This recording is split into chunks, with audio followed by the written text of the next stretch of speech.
जय हिंद दोस्तों।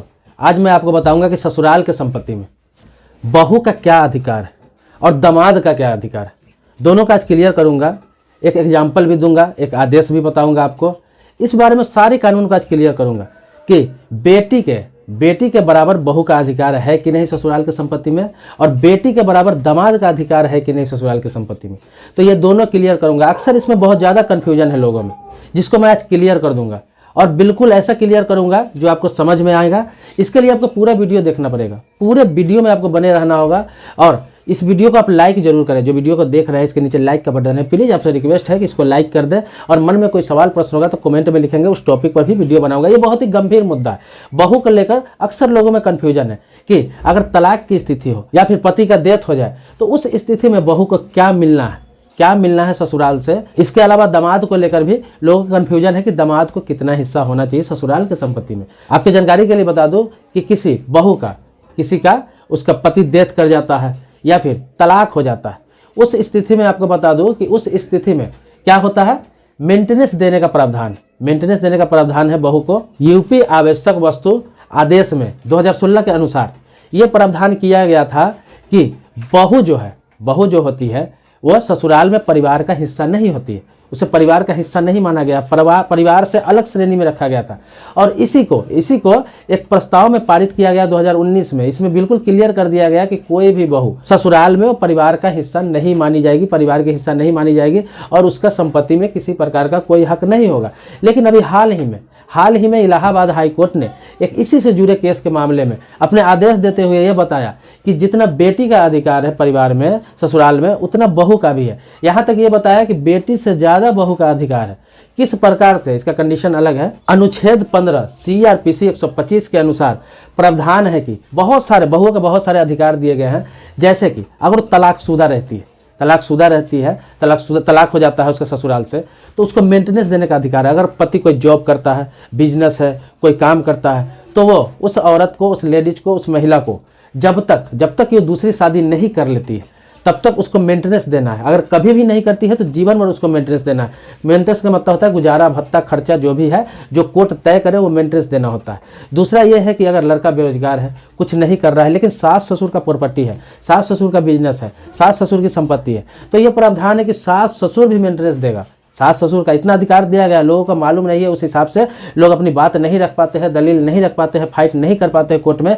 लेकिन सास ससुर के पास भी संपत्ति है, सास ससुर भी बिजनेस करते हैं, उनके पास भी नौकरी है, पैसे की कमी नहीं है और बेटा बेरोजगार है, तो उस स्थिति में बहू का तलाक होता है या विधवा हो जाती है तो उसको भी देने का प्रावधान है और मेंटेनेंस देना ही होगा, खर्चा देना ही होगा, अधिकार देना ही होगा। यह अनुच्छेद 15 CRPC के 125 के अनुसार ये प्रावधान है। Hindu marriage act, domestic violence, dowry prevention और इंडियन पिनल कोड, इन सभी में बहुओं को बहुत सारे अधिकार दिए गए हैं। कोई भी व्यक्ति अपनी बहू को, कोई भी सास ससुर अगर आर्थिक रूप से सक्षम है, आर्थिक रूप से मजबूत है, उसके पास प्रॉपर्टी है, उसका इनकम अच्छा है, अगर बेटा बेरोजगार भी है और उसके बेटे की मौत हो जाती है या फिर तलाक हो जाता है, उस परिस्थिति में उसे अधिकार देना ही होगा।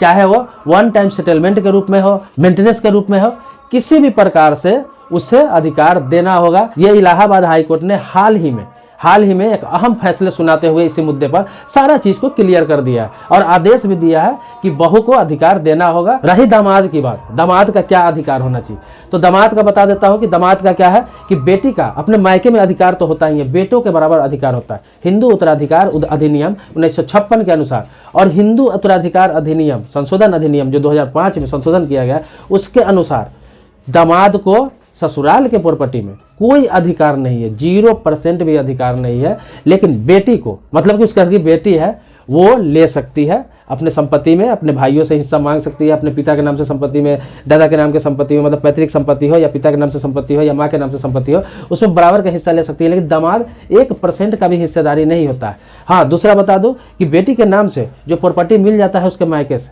वहाँ से मिल जाता है प्रॉपर्टी, उसके नाम से मिल जाता है, तो उसके मृत्यु के बाद वो जब डेथ कर जाएगी तो उसके बाद दामाद का उस प्रॉपर्टी पर हिस्सेदारी होगा। लेकिन कब, ये भी कंडीशन है, कब होगा, जब उसके बच्चे होंगे। अगर बच्चे रहे होंगे या फिर बच्चे हैं तो उस महिला की मृत्यु के स्थिति में जो मायके से वो प्रॉपर्टी मिला हुआ है उसमें दामाद का अधिकार होगा, उसके पति का अधिकार होगा। लेकिन बच्चे नहीं है, बच्चे नहीं है, और कोई महिला अपने मैके से संपत्ति ले लेती है, अपने मैके से अधिकार ले लेती है, मैके से हिस्सेदारी ले लेती है, मैके से जमीन ले लेती है अपने नाम पर, और उसके बच्चे नहीं है और उसकी डेथ हो जाती है, तो उसमें पति का कोई अधिकार नहीं है। फिर मायके पक्ष वालों का ही उसमें अधिकार होगा, उसके पिता और माता का ही अधिकार होगा। उसके न रहने पर उसका भाई उसका उत्तराधिकारी हो सकता है, लेकिन पति उत्तराधिकारी नहीं हो सकता है, क्योंकि उसके बच्चे नहीं है। हाँ, एक खास बात और आपको बता दूं कि बहू के अधिकार को जो मैंने आपको बात किया, दामाद का भी क्लियर मैंने कर दिया, बहू के अधिकार का जो मैंने बात किया, तो किस परिस्थिति में है कि बहू अगर जॉब नहीं कर रही, तो बहू अगर जॉब कर रही है, कमा रही है, कहीं कोई काम कर रही है, और उसका पति बेरोजगार है, उस स्थिति में तलाक हो जाता है, विधवा हो जाती है, तो उस स्थिति में सास ससुर के संपत्ति में दावा नहीं कर सकती है, सास ससुर से कोई मेंटेनेंस नहीं मांग सकती है। लेकिन वो कुछ नहीं कर रही है, गृहिणी है, घरेलू महिला है, तो उस स्थिति में गुजारा भत्ता मांग सकती है, दावा कर सकती है, अपना मेंटेनेंस मांग सकती है, वन टाइम सेटलमेंट के दावा कर सकती है, कुछ भी मांग सकती है, क्योंकि पति बेरोजगार है या फिर पति नहीं है उस स्थिति में। दूसरा मैं आपको ये बता दूं कि पति का डेथ हो जाता है, कोई महिला के पति का डेथ हो जाता है, उस घर की बहू होती है और उसके बच्चे रहते हैं, तो उस स्थिति में वो शादी जब तक नहीं करती या फिर शादी नहीं भी करती है, एज रहता है उस हिसाब से, तो बहुत लड़की शादी नहीं करती है, बहुत महिला शादी नहीं करती है, तो उस स्थिति में बच्चे के अनुसार उसका डायरेक्ट हिस्सेदारी हो जाता है पैतृक संपत्ति में, चाहे उसके ससुर का संपत्ति हो या फिर ससुर के पिताजी का संपत्ति हो, पैतृक किसी भी प्रकार का संपत्ति हो, उसके बच्चे का जन्म से ही डायरेक्ट अधिकार हो जाता है। तो वो बच्चे रहने की स्थिति में, मैं बता रहा हूँ, बच्चे नहीं रहने की स्थिति में भी दावा कर सकती है। अगर वो महिला कुछ नहीं कर रही है या फिर पति भी बेरोजगार है, तो उस स्थिति में अपने ससुर के संपत्ति में या फिर वन टाइम सेटलमेंट के लिए या फिर मेंटेनेंस के लिए दावा कर सकती है। सीआरपीसी 125 में ये महिला का हक है, कानूनी अधिकार है, वो मांग सकती है। हिंदू उत्तराधिकार अधिनियम 1956 के अनुसार किसी की मृत्यु हो जाती है, मतलब किसी महिला के पति की मृत्यु हो जाती है, तो पति के नाम से जो संपत्ति, सास ससुर की बात नहीं कर रहा हूँ, पति के नाम से जो संपत्ति है, प्रॉपर्टी है किसी प्रकार का या बैंक बैलेंस है, उस पर महिला का अधिकार होता है। महिला उस पर दावा करेगी, महिला का हक होगा, महिला उस प्रॉपर्टी की उत्तराधिकारी होगी, मतलब पत्नी ही उस संपत्ति की उत्तराधिकारी होगी। अब आपको बता दूं कि महिला के पास कितनी तरह की संपत्ति होती है, महिलाओं के पास कितनी प्रकार की संपत्ति हो सकती है, तो आपको बता दो 3 तरह की संपत्ति उसके पास हो सकती है। 3 तरह का किस प्रकार का? पिता या माता से मिला हुआ, मतलब पिता या माता से मिला हुआ, चाहे पिता माता के नाम से रहा या फिर पैतृक संपत्ति हो, वहां से अधिकार इसको मिला हुआ है, वह संपत्ति उसके नाम से होती है, उसकी पर्सनल होती है, तो वो उसका संपत्ति एक हुआ। दूसरा संपत्ति महिला का क्या होता है? पति द्वारा या ससुर द्वारा उत्तराधिकार में जो प्राप्त होता है उसे संपत्ति, वो उसका पर्सनल संपत्ति होता है, किसी का उस पर हक नहीं होता है। 2 तरह का संपत्ति हो गया। तीसरा मैं आपको बता रहा हूँ, तीसरा होता है अन्य सभी प्रकार का संपत्ति में आ जाता है। तीसरा में ये कि उसे किसी ने दान में दिया हो, किसी ने वसीयत में दिया हो, किसी ने गिफ्ट में दिया हो, किसी प्रकार की संपत्ति, या फिर कहीं से भी वो खुद से खरीद के बनाई हो, अपनी कमाई से बनाई हो, वो हो गया। तो आप समझ लीजिए कि पहला होता है माता पिता से मिला हुआ, चाहे पैतृक संपत्ति हो, माता पिता के नाम से हो। दूसरा पिता या ससुर से, मतलब ससुराल से जो मिला हुआ उसको संपत्ति है, उसको मिलता है, उसका पर्सनल संपत्ति हो जाता है जब मिल जाता है।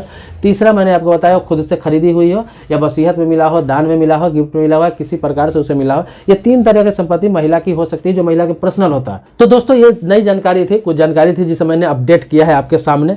फिर कोई नया अपडेट आता है, नई जानकारी आती है, तो इसी प्रकार से अपडेट करता रहूंगा। आप कमेंट बॉक्स में सवाल करते रहे, कुछ जानकारी देते रहे, कुछ जानकारी पूछते रहे, इसी प्रकार से कुछ नया अपडेट आएगा तो वीडियो मैं बनाता रहूंगा। आप कमेंट में लिखते हैं, मैं कमेंट सारा का सारा पढ़ता हूं। अगर किसी प्रकार से मैं आपको जवाब नहीं दे पाता हूं तो इसके लिए आप टेंशन ना ले, क्योंकि मैं उस टॉपिक पर वीडियो जरूर बनाता हूं। सबका टॉपिक पढ़ता हूं और एक एक करके वीडियो बनाता हूं उस टॉपिक पर, इसलिए वीडियो बना देता हूं कि जितने भी लोग देखते हैं सारे लोगों को एक साथ जानकारी हो जाए। आप मेरे चैनल पर नए हैं, पहली बार वीडियो देख रहे हैं, चैनल को सब्सक्राइब आपने नहीं किया तो आपसे रिक्वेस्ट है इस चैनल को सब्सक्राइब कर ले, लेकिन आपने सब्सक्राइब कर रखा है, तो इसके लिए कोटि कोटि धन्यवाद देता हूं, आभारी हूं आपका। मिलते हैं नेक्स्ट वीडियो में, नेक्स्ट मुद्दे पर जो आप ही का मुद्दा होगा। तब तक के लिए जय हिंद, शुक्रिया, धन्यवाद दोस्तों।